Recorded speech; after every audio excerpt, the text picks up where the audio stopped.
I've got courgettes coming out of my ears. Humongous, almost a marrow that is.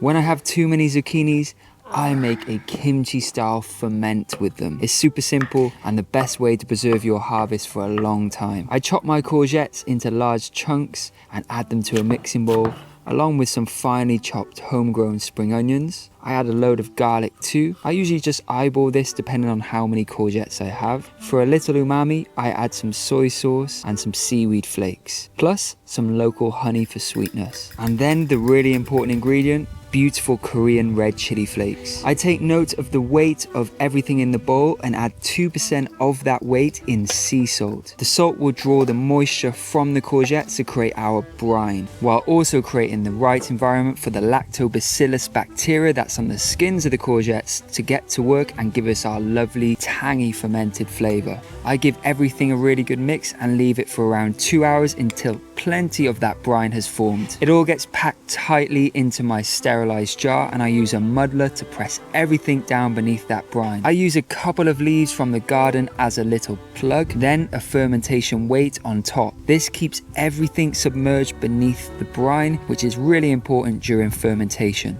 The jar gets labeled with the date and left to ferment at room temperature for around a week. Luckily, here's one I made earlier from another courgette harvest. After around a week, it's beautifully tangy, a little fizzy and completely transformed. At this point, I'll move it to the fridge where the cold dramatically slows fermentation and it will last a very long time.